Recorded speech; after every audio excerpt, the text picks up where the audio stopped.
Welcome to Dark Matters.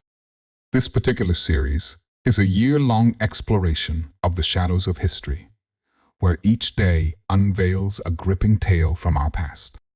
From tragic events to haunting mysteries, we delve into the dark corners of human experience that have shaped our world.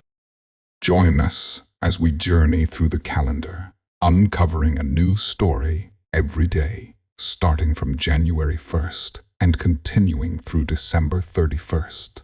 Each episode serves as a reminder of the struggles, triumphs, and complexities that define our shared history. Today, we begin with a haunting account that echoes through the ages. January 5th, 1895. Stripped of all dignity, the Dreyfus Affair. It was just one episode in the prolonged saga of miscarried justice and virulent anti-Semitism that was known as the Dreyfus Affair. But for a man of honor, it was perhaps the most agonizing.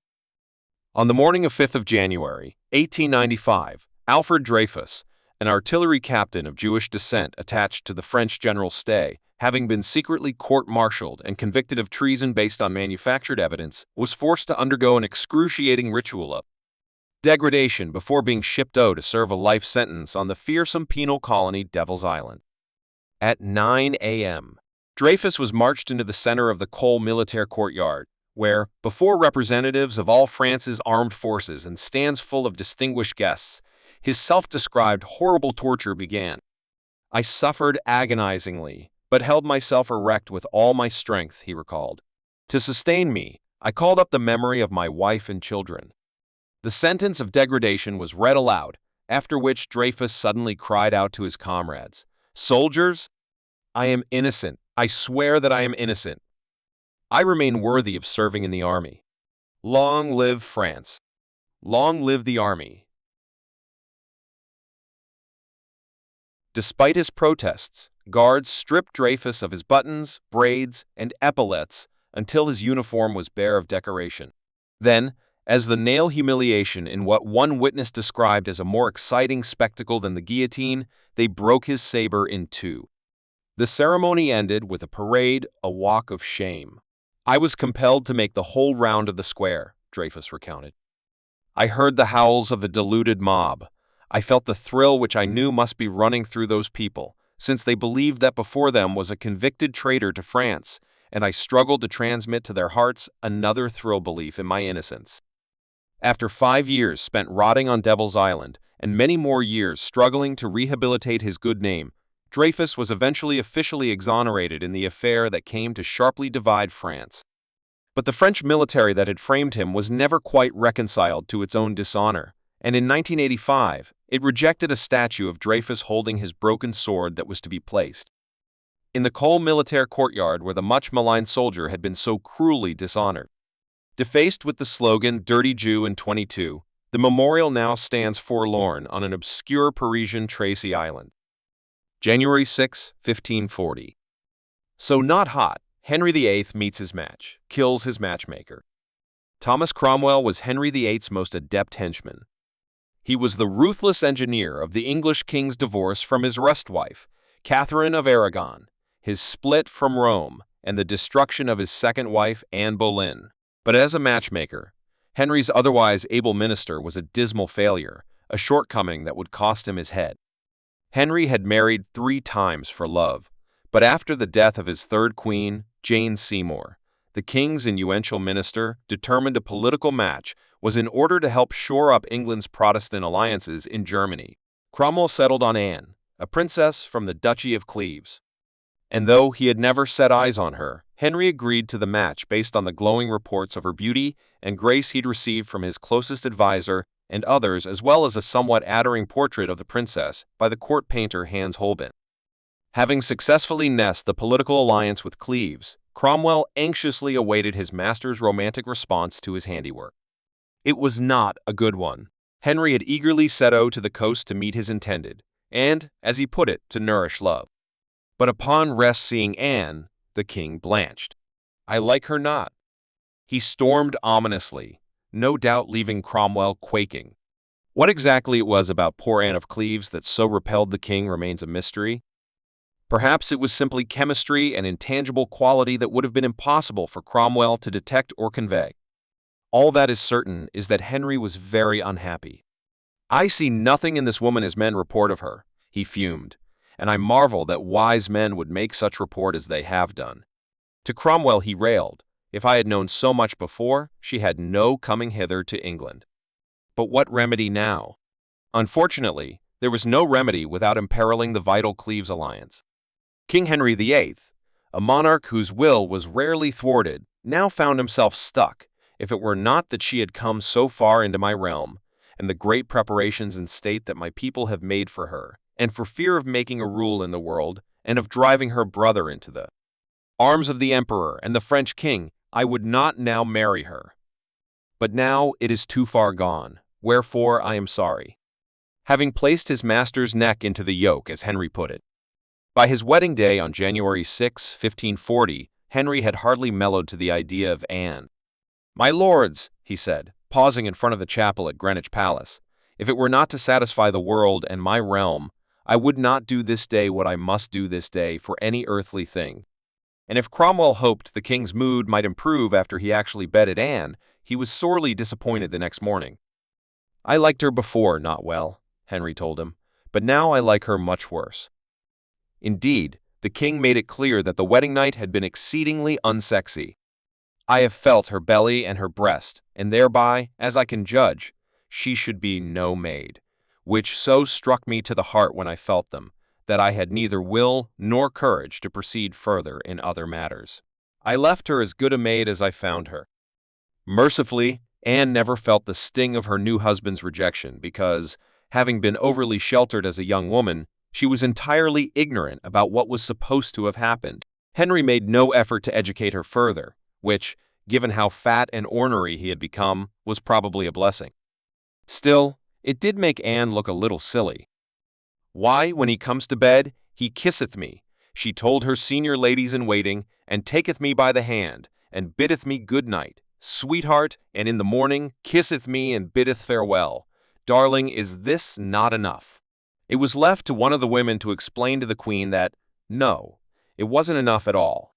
"Madam," she said, "there must be more than this, or it will be long ere we have a Duke of York a second son for the king, which all this realm most desireth."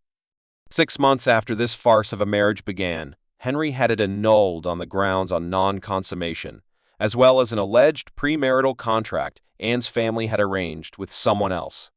Wisely, the king's fourth wife willingly agreed to the dissolution of her marriage, in return for which the grateful king handsomely rewarded her with a hefty settlement and superior status at court as his good sister. Anne of Cleves? What's wrong with this picture? Cromwell, however, wasn't so lucky. While the king did elevate his lowly-born chief minister, the son of an alehouse keeper, to the status of an earl in the aftermath of the Cleves debacle, it was merely a prelude, and perhaps a setup, for his ultimate undoing. The nobles of the realm, always resentful of the power and influence of the upstart Cromwell, now violently turned against him. The once mighty minister was arrested on a false charge of heresy, and from his prison cell in the Tower of London he provided valuable testimony in the King's Eort to shed his fourth wife. It was his last service to the sovereign he had helped make all-powerful. Less than 3 weeks after Henry's marriage to Anne of Cleves was annulled, Cromwell was beheaded on July 28, 1540, his pleas for mercy. Mercy, ignored. With his head impaled on a spike atop London Bridge, the fallen minister could take no comfort in Henry's eventual change of heart, nor in the king's lament, reported by the French ambassador, that he had put to death the most faithful servant he ever had. January 7, 1945. Blather of the Bulge, the fool Monty. It was the last gasp of Hitler's dying Third Reich, an unexpected, exceptionally violent thrust through the thinly defended Allied lines in southern Belgium that became known as the Battle of the Bulge. And though U.S. forces bore the brunt of the ferocious attack, bravely striking back under horrific conditions in the biggest and bloodiest single battle ever fought by American soldiers, it was the pompous British Field Marshal Bernard Law Montgomery who stepped forward in a press conference on January 7, 1945, to take undeserved credit. Montgomery had been given temporary command of the northern flank of Allied forces, but was hesitant to attack aggressively. "Monty is a tired little fart," General George S. Patton seethed in his diary. War requires the taking of risks, and he won't take them. Yet despite his marginal participation in the battle and the overwhelming American sacrifices that actually had been made, the Field Marshal still made his grandstanding press conference appearance. Wearing a double-badged maroon beret and a parachute harness dressed like a clown, as one journalist described him at the time, Montgomery grandly declared before the gathered reporters, "As soon as I saw what was happening on the rest day of the battle, I took certain steps myself to ensure that if the Germans got to the Meuse, they would certainly not get over the river. I was thinking ahead. The Bulge was possibly one of the most interesting and tricky battles I have ever handled. You must have a well-balanced, tidy show when you're mixed up in a dog cage. You can't win the big victory without a tidy show." The Field Marshal also implied that it was the British who saved the Americans from an impossible situation, though, as a sop, Montgomery gave a patronizing pat on the head to the American soldiers who had, in reality, done most of the fighting. Then came the message that nearly destroyed Allied unity. As historian Stephen Ambrose wrote, Montgomery said the GIs made great men when given the proper leadership. Even after 60 years, it remains astonishing that a highly intelligent man who had reached the summit of command could be capable of such vainglorious folly, wrote historian Max Hastings. From Eisenhower downwards, every American who read Montgomery's words reacted with disgust. Indeed, long-simmering tensions among the Allied High Command, largely caused by Montgomery's incessant hectoring about his own position in the hierarchy, now seemed ready to explode. "This incident caused me more distress and worry than did any similar one of the war," wrote Supreme Allied Commander Dwight D. Eisenhower. Winston Churchill was left with the task of restoring some semblance of Allied harmony. Using all his oratorical skills in a speech before the House of Commons, 11 days after Montgomery's grandiose debacle, the British Prime Minister made it clear who the real heroes of the Bulge really were. "I have seen it suggested that the Terry Sea battle, which has been preceding, is an Anglo-American battle. In fact, however, the United States troops have done almost all the ting and have sued almost all the losses. The Americans have engaged 30 or 40 for every one we have engaged, and they have lost 60 to 80 men for every one of ours." Churchill then continued with what seemed to be a message aimed directly at the credit-hogging Montgomery. "Care must be taken in telling our proud tale not to claim for the British Army an undue share of what is undoubtedly the greatest American battle of the war, and will, I believe, be regarded as an ever-famous American victory." January 8, 1992. And now, the ceremonial tossing of the cookies, Bush's public puke fest. The state dinner held at the Japanese Prime Minister's home was a delectable array of cold salmon with caviar, a clear soup with mushrooms, medallions of beef with pepper sauce, and passion fruit ice cream. Unfortunately, most of the meal landed down President George H.W. Bush's front as he vomited at the table after becoming suddenly and violently ill from the flu. The rest ended up on the lap of his host, who cradled the stricken president's head as he proceeded to pass out. What was worse, while most people have the luxury of hurling in the privacy of their own homes, President Bush's projectile vomiting was captured on camera and endlessly replayed on television. Late-night talk show hosts feasted on the mortifying moment, while a new word for throwing up entered the Japanese lexicon, bushu suru, which literally means to do the Bush thing. But it was the president himself who diffused the awkward diplomatic incident with grace and humor. "Why don't you roll me under the table?" he reportedly said to the prime minister as he lay on the oar, "and I'll sleep at while you nish the dinner." January 9, 1980. Saudi slice and splice.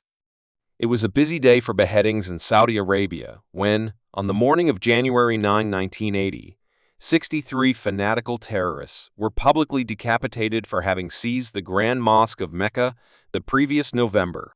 And just to ensure the entire kingdom got the government's message of retaliation for such sacrilege, the executions were carried out simultaneously in 8 Saudi cities. Alas, the hectic day wasn't over once all the ornamented swords had sliced through their targets. 63 severed heads now had to be sewn back on for burial, as was the customary and decent thing to do. The year again, 1980. January 10, 2000. You've got Fail, the doomed merger of AOL and Time Warner. It was the largest corporate merger in history, reported in the business press as breathlessly as a dazzling royal wedding. On January 10, 2000, came the announcement that AOL, the nation's dominant internet provider, was to unite with communications giant Time Warner to form a seemingly perfect consolidation of old and emerging media. The future, it appeared, had arrived in an instant. Shortly before 9 p.m. last night, I had the honor and privilege of signing a piece of paper that irrevocably cast a vote taken. A vote of my 100 million shares for this merger, gushed Ted Turner, a Time Warner director. I did it with as much or more excitement and enthusiasm as I did on that night, when I rest made love some 42 years ago. What followed, however, can only be likened to the regret of a hungover couple waking up to face one another in the harshest light of morning. Dumbest idea I had ever heard in my life, Don Logan, then head of Time Inc., later said to the New York Times. Logan hadn't been told of the merger until the last minute. Neither had Timothy A. Boggs, then head of government relations at Time Warner, who received the news with real regret and dread, as he later told the Times. I was very leery about this deal. As became increasingly clear, AOL wasn't half the Romeo it appeared to be. Certainly its stock price was soaring, but there were some real hidden warts, not the least of which was the Washington Post's discovery that the company had been in aiding its advertising revenue. Subsequent investigations by the Securities and Exchange Commission and the Justice Department resulted in hefty nets. Plus, the merger, which was in reality a takeover by AOL, coincided with the bursting of the tech bubble and the increasing obsolescence of AOL's dial-up internet service. And, as Times reporter Tim Arango wrote in 2010, the companies had another problem. Both sides seemed to hate one another. During what Arango described as the trail of despair in subsequent years, corporate values plummeted, many employees lost their jobs or the bulk of their retirement funds, and feuding executives were shoved in and out. Divorce was inevitable. And, like most bad marriages, the end came amid bitterest recriminations. I'd like to forget it, Ted Turner told the Times. As the combined company's largest stockholder, Turner lost the most from the relationship he had once likened to his rest time making love 80% of his net worth, or about $8 billion. The Time Warner AOL merger should pass into history like the Vietnam War and the Iraq and Afghanistan wars, he said. It is one of the biggest disasters that have occurred to our country. Thank you for joining us on this journey through the shadows of history on Dark Matters. We hope today's story has offered you a glimpse into the complexities of our past and the lessons it holds. As we continue this year-long exploration, remember that every day brings a new tale, shedding light on the darker aspects of human experience. Don't forget to subscribe and tune in for another captivating story. Until then, keep questioning the world around you and embrace the mysteries that lie within.